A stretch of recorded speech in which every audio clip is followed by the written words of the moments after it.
I'm not the first speaker, by the way. I'm just up here warming up. Ken, you're up first, I think. Okay. I'll take that introduction. There you go. Come on in. Perfect. Good afternoon. My name is Kenneth Mascola, a mathematics and computer science teacher here at Bridgewater-Raritan High School. It's an amazing opportunity and pleasure to be able to welcome our governor, Phil Murphy, and other representatives from the state to highlight and share the importance of computer science and how receiving an award through the Computer Science for All grant affects the Bridgewater-Raritan community. Computer science is a continually growing field of study, which has an increasing number of jobs and a growing lack of diversity in the workplace. The computer science teachers of Bridgewater-Raritan High School have worked hard to create opportunities for students to build success and passion amongst our student body in this field of study. The award that we received through the Computer Science for All grant comes at an opportune time where the computer science teachers of BRHS can continue our personal mission to engage more students in computer science and provide them with opportunities for advancement.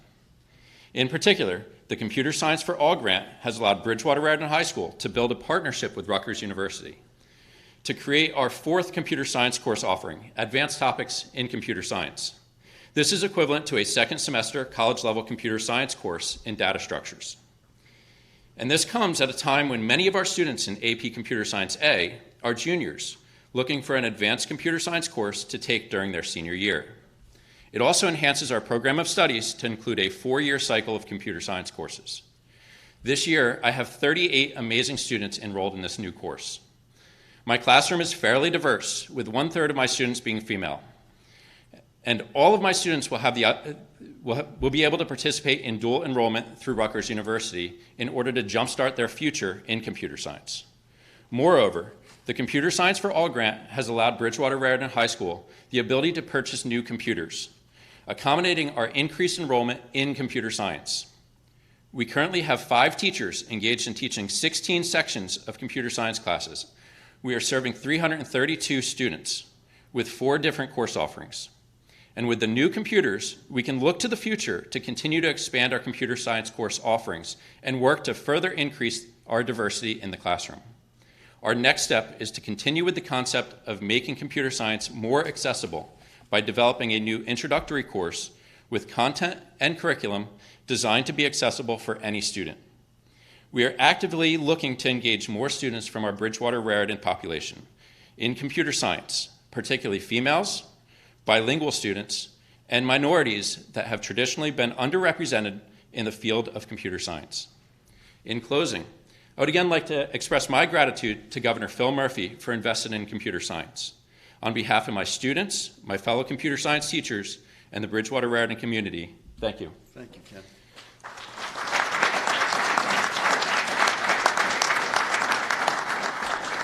And I also have the pleasure of introducing one of my students to speak and introduce the governor.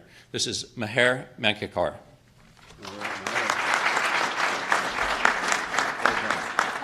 Thank you, Mr. Mascola. Good afternoon. My name is Meher Mankikar, and I am currently a senior at Bridgewater-Raritan High School.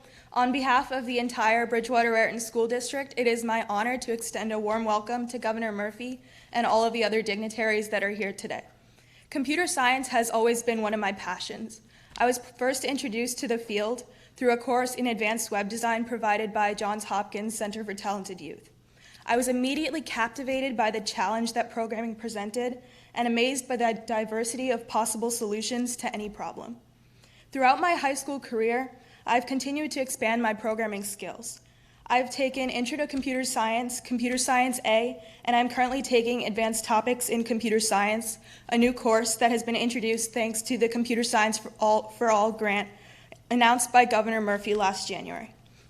I'm extremely grateful to have had the opportunity to take these high-level courses during my high school career. The computer science program has not only strengthened my skills in object-oriented programming, but also challenged me to think creatively and to approach each new task in a new and inventive way. The guidance and support of my teachers in the math and computer science departments, including Mr. Mascola and Dr. Kane, have allowed me to cultivate my passion for the field of artificial intelligence, including data science and machine learning. and it is with their support that I received an Aspirations in Computing Honorable Mention Award from the National Center for Women and Information Technology during my junior year. Love that. Love that. Despite the rising prevalence of computer science and its integration into fields ranging from medicine to finance, there continues to be a severe lack of female representation in STEM fields.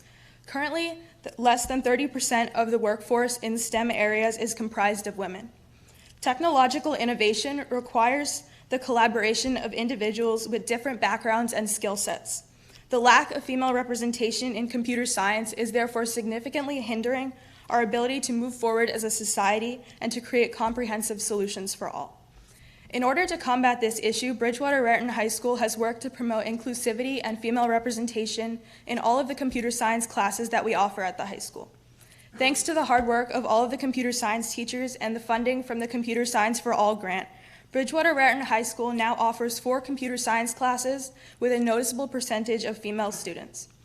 I would personally like to thank Governor Murphy for investing in computer science education and continuing to work diligently to promote accessibility to computer science for students across the state. And with that, it is now my honor to introduce our Governor, Phil Murphy. Thank you so much. Really well done. Really well done. Wow. What a treat to be here. This is one impressive school. Good afternoon, everybody. It is really, as I said, a treat to be here, home of the Panthers, so I'm very happy to be an honorary Panther. And by the way, it's the second time I've been in this town within the past 24 hours, so it's proof that I love coming here. Before I say anything further, and I will come back to this, I'm staring out at our flag at half-mast, and I want to just say a shout-out to a guy who passed toward the end of last week, Congressman and Ambassador Bill Hughes, who was a giant in this state, served in Congress for plus or minus 20 years, and then served as the U.S. ambassador under President Clinton to Panama. I'm a former ambassador myself, in my case, to the Federal Republic of Germany.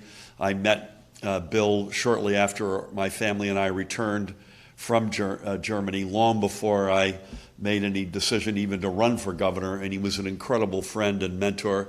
He was a giant in our state, and we miss him. So God bless him. I paid my respects to his family this morning, and please keep them in your prayers.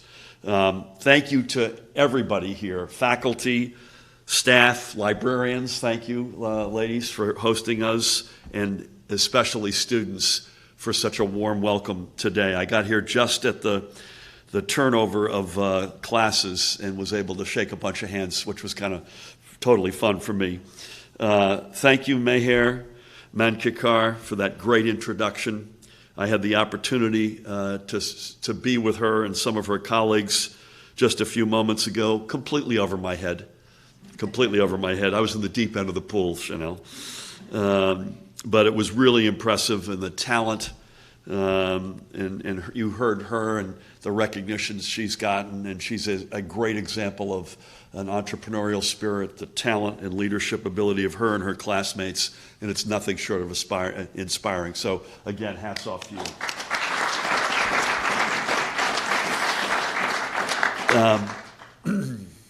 And by the way, as you noted, your list of accomplishments is jaw-dropping, and I know it's just a matter of time before I'm going to be the one introducing her before an audience. So I look forward to that, by the way, as well.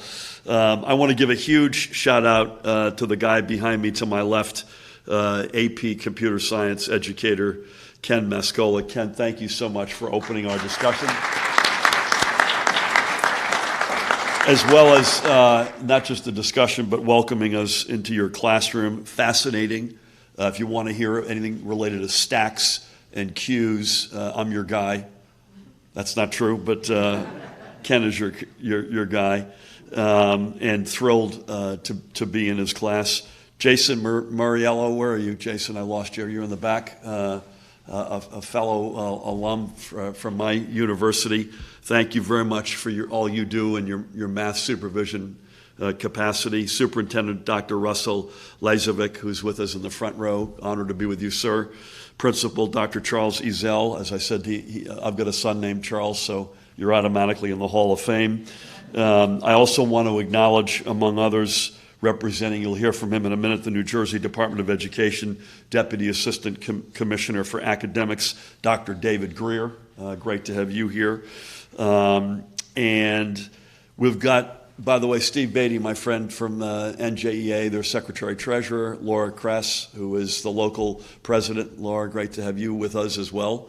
We got a bunch of elected officials. I don't want to offend or go too deep into the list, but I'm going to start with, we have elections tomorrow, and this is a government and not a political event, and I will prove that by acknowledging a Republican and a Democrat. So Freeholder Director Brian Levine is here. Brian, great to see you, my friend, and Freeholder Chanel Robinson. So it's an honor to have you both, as well as candidates, as well as office holders.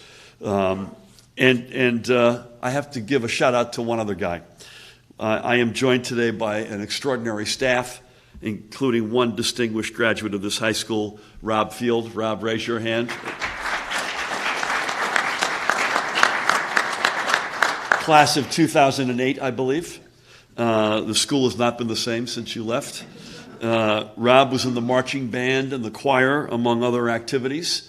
I know his musical skills well. He frequently sings Happy Birthday in my presence, plays the trumpet. He then went on to University of Notre Dame, where he played quarterback. That's not true, by the way, but he is a true leader, a trusted aide, and a good friend to so many, and I know his path was set right here on this campus. And this is one of New Jersey's leading public school districts in a state that has the top-ranked public school system in the entire United States. That is saying something. It has been able to achieve this position because of a commitment by district leaders and educators and parents and students to reach far beyond the basic building blocks of a sound education. Bridgewater-Raritan is among the vanguard of districts which have also added a strong STEM-based curriculum, as you've heard, to its core offerings for students. These are the disciplines that are fueling our future. They are the skills that employers are looking for in prospective employees. Since the very beginning of our administration, we have recognized the need to ensure that every student has access to computer science education. Bob Goodman, is that you? Yeah. Hi, Bob. How are you, man? Great. I didn't recognize you at first. Bob is a pioneer in pedagogical and instruction in the STEM sciences. He began, I believe, with physics, and it's now expanded to a whole range of disciplines. Great to see you, my friend. God bless you. It was a little bit of a off-script moment there, but it's great to have you here. By the way, Bob runs an organization that was the founding funders of were NJEA. And when I first met the leadership of NJEA 5 years ago or 6 years ago, I said, tell me something really positive that's going on in the state, because there were a bunch of challenges, and your now president and colleague, Marie Bliston, blurted out 2 words, Bob Goodman. And he's here in the flesh himself. So Bob, great to see you. So again, since the very beginning of our administration, we have recognized the need to ensure that every student has access to computer science education, and that more school districts could similarly provide a greater challenge to their computer science students. I've said it before, we must close the gap that sees us unable to fill the growing number of jobs that require a firm grasp of STEM concepts and computer science skills. Last year, we awarded $2 million in grants to more than 24, I believe 29 districts to be precise, to create or expand their computer science offerings. Bridgewater-Raritan received a nearly $70,000 grant to further improve its already stellar program. And we convened a computer science advisory board to set the statewide standards that would guide our future efforts to ensure the availability of strong computer science programs for every student across our state. We brought together department staff, K through 12 and post-secondary computer science educators, and computer science stakeholders from leading organizations like code.org. Today, I am proud to announce our computer science state plan, a 5-point. Chris Ryan is with us, by the way, who's our Chief Technology Officer. Chris, I forgot to introduce you. Apologies. An incredibly important member of our administration. So the computer science state plan is a 5-point list of strategic goals that we have already begun to undertake alongside our schools and stakeholders. I'll give you a quick summary of it. First, we will establish rigorous statewide standards for computer science education in all grades to provide a framework for equitable access for all students to a K through 12 computer science program. You heard from Ken, you heard from Meher, there is a disturbing lack of diversity, gender and otherwise, in the computer science ranks, both currently in education systems far too often and in the workforce. And when I say that we want to provide equitable access to all students, we mean that. Secondly, we will set clear and achievable goals to deliver professional development and training for computer science for educators so we can grow and sustain K through 12 computer science programs.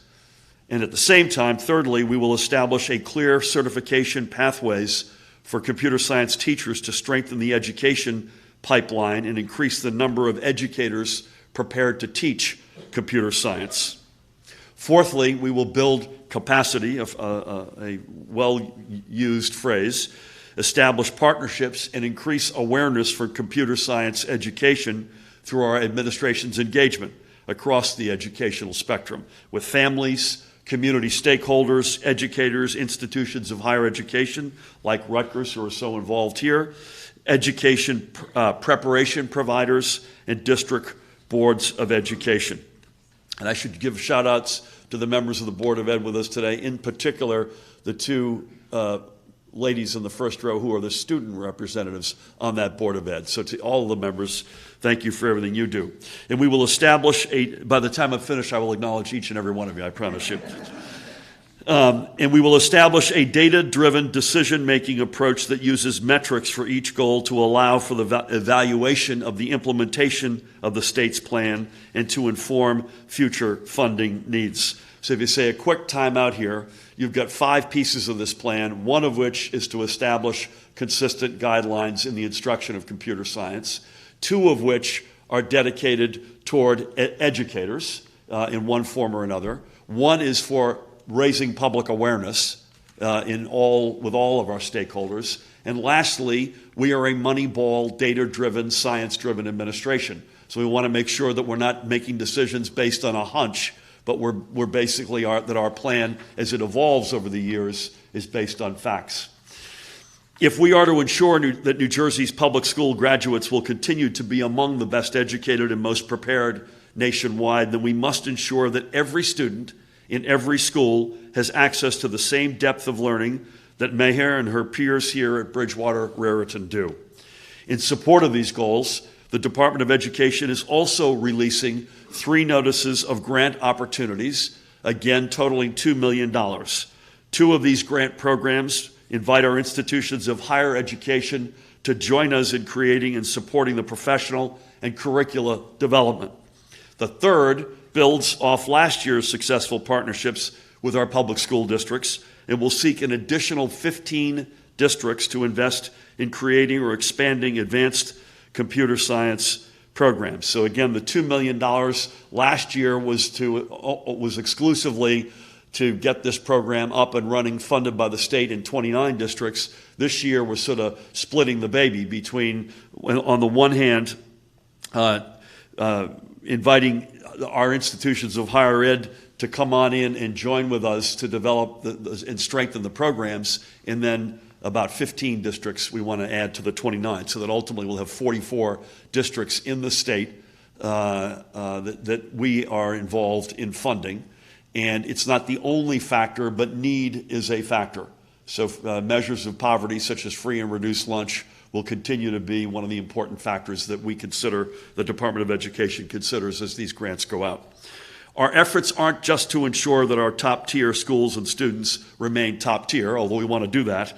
These are skills that are crucial to our economic future and to keep students like Meher and her peers here. When I talk to corporate leaders interested in coming to or expanding in New Jersey, I hear more about one word than any other, and that is talent. I just got back a few weeks ago from an official state visit to India. The 2 words that come up in every meeting are talent and location. Those are the magnets. It's our job to strengthen those magnets. It's why families come here and stay here. It's why businesses come here and stay here. We have to make sure that continues to be the case. These companies want to come where the talent pool is deep, rich, and diverse. We have everything right here that we need to dominate the innovation economy. And let's not lose sight of the fact that the starting salaries of the jobs that require at least some exposure to a computer science education average roughly, the starting salaries, that is, $107,000 per year. So let's not lose sight of that. And the students here, with one hugely impressive example and all around the school, already have a great head start. I want to ensure that every student in every district can similarly get off the starting blocks to a great and seemingly unlimited future. And this is how we do it.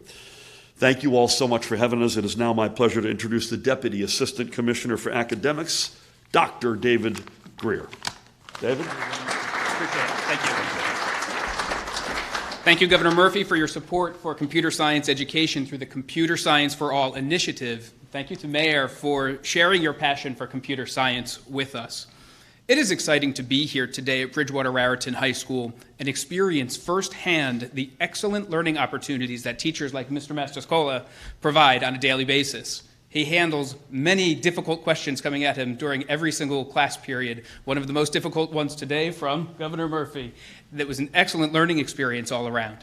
As the Deputy Assistant Commissioner of Academics at the New Jersey Department of Education, I have the pleasure of supporting computer science through the work of our offices of STEM, standards, career readiness, and professional learning. Each year, about 1,600 students graduate from New Jersey's colleges and universities with a major in computer science. They'll circulate their resumes, knowing that there are some 500,000 open computing jobs available nationwide, 15,000 in New Jersey alone. And they'll enter into a field that, at least here in New Jersey, as our governor has shared, pays an average of more than $107,000 starting salary. P12 education is the start of a stronger, fairer New Jersey. In order to ensure that a larger number of our 1.4 million students in New Jersey have the skills and opportunities to access the high-wage, in-demand jobs in the field of computer science, the New Jersey Department of Education will be releasing 3 notices of grant opportunities to help support students and educators in the following ways. First, the New Jersey Department of Education is looking to support the establishment of computer science hubs at geographically distributed New Jersey institutions of higher education. These hubs will provide high-quality learning opportunities to K-12 educators at all stages of their careers and promote the expansion of computer science education at partner school districts. Second, in order to expand access to rigorous curricula designed to support career and technical education programs in information technology, we're looking to work with partners to create 2 model curricula programs of study in programming and networking cybersecurity. Building state curriculum consisting of coherent, sequential courses ensures every district can offer their students a program of study in computer science and creates courses all New Jersey universities can recognize. Third, in continuation of last year's Advanced Computer Science Grant supporting 29 districts with a total of $2 million, we are looking to again provide opportunities for a larger, more diverse pool of students to participate in high-quality advanced computer science courses. For example, through funding and partnerships with higher education, students in New Jersey are now learning how to build virtual reality worlds using HTML and A-frame JavaScript library, both programs that are compatible with devices like the Oculus Rift. The lessons learned through building virtual reality are applicable in such fields such as gaming, web development and design, architecture, engineering, and medical science.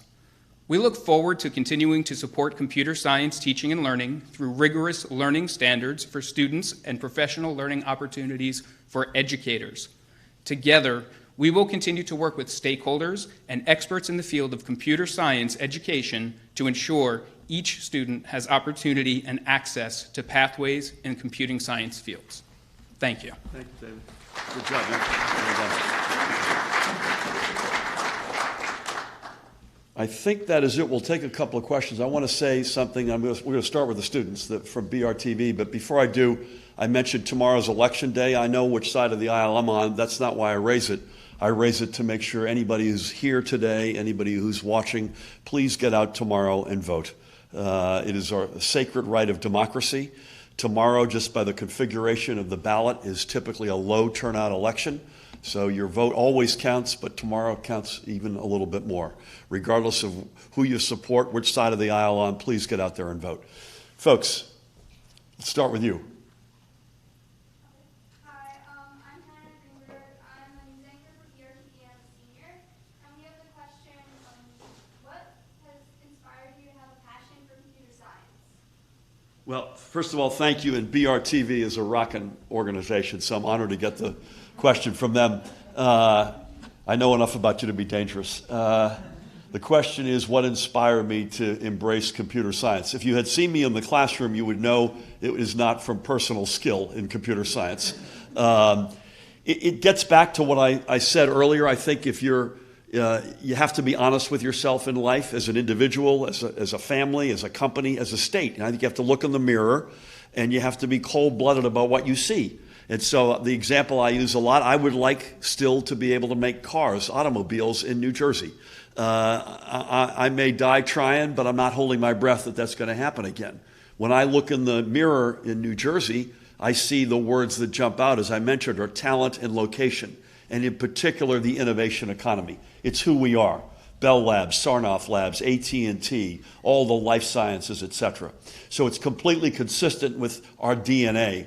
And if you saw some of the, and you're among them because you're a senior here, you see the talent in a school like this, in a district like this. And so I want to feed that talent. And as the economy progresses, as it already has progressed and as it continues to progress, the innovation economy, technology, telecommunications, life science, artificial intelligence, the whole family will continue to play an increasingly important role. And I want to make sure that our students, the next generation of our workforce, are getting the training that they need to be able to fill those jobs and succeed. Thank you. Anyone else? Michael. Governor, our focus today is tomorrow's election. You just urged everybody to vote. You also just came off of a busy weekend. Can you tell us what you did this weekend? I did have a busy weekend, and I will have I'm having a busy day, and we'll have a busy tomorrow as well. So I bounced around. I think each of Saturday and Sunday, something around 9 or 10 different stops in different parts of the state. And really, it started on Friday, so it was, I've been and will be again in Mercer County. I was in Somerset County, literally down the road yesterday.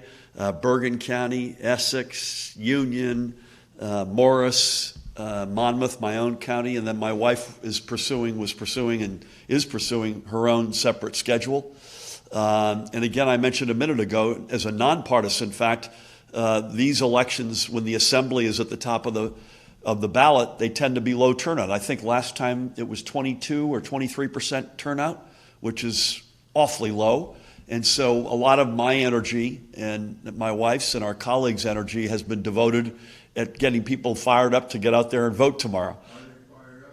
Listen, in the rooms and places I've been in, they feel fired up, I have to say. I was in Bridgewater yesterday. We had a room full of energy. Some of you were there. I was at the Westfield train station, fired up. Was at a big breakfast in Fairview in Bergen County yesterday, 600 or 700 people.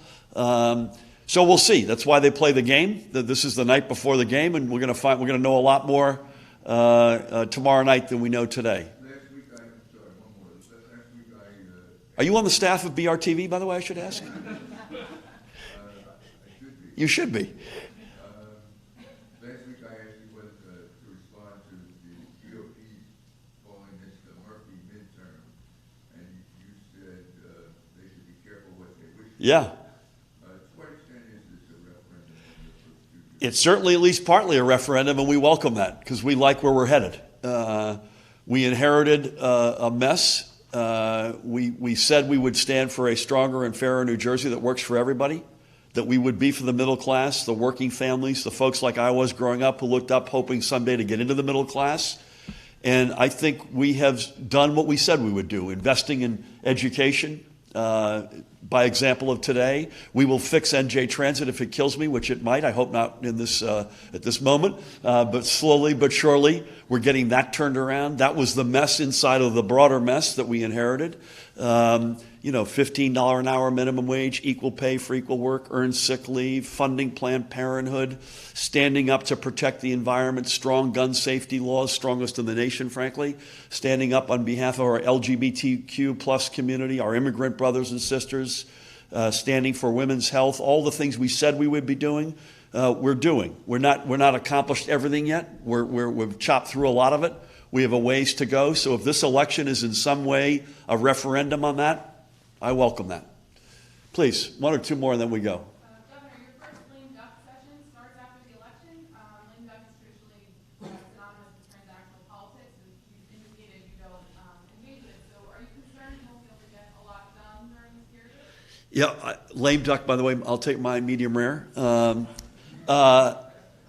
We've been in office 21 plus months. I've signed over 450 bills, 88 or 89 executive orders.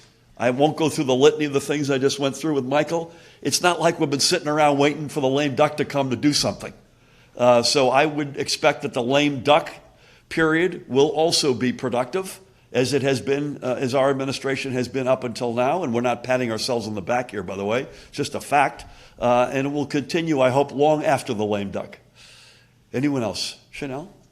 I applaud you for this effort as a female in the information technology world. We welcome this initiative, and thank you for all that you're doing for your students here at Bridgewater High School. I welcome it. I will stay engaged. If there's anything that I can do to help you in your efforts, let me know. Bless you. I mean, you live the reality that we discussed earlier. There's just too few of you in the field, too few in the classrooms, and this school is an exception. I've seen it with my own eyes. So better days are coming. So bless you. And thank you and Brian and all the other electeds and candidates for being here today. Anyone else? Are we good? I want to thank everybody at this extraordinary school, and it is extraordinary, this district, the educators, the board, the electeds, the candidates, my colleagues, especially the students, Meher, and educators. David, thank you for being with us. Ken, you're doing a great job. Thank you all for coming out. Take care.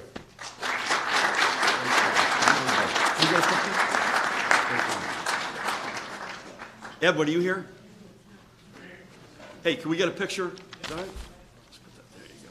First of all, I'd like to get one with the two of us, and then I'd love to.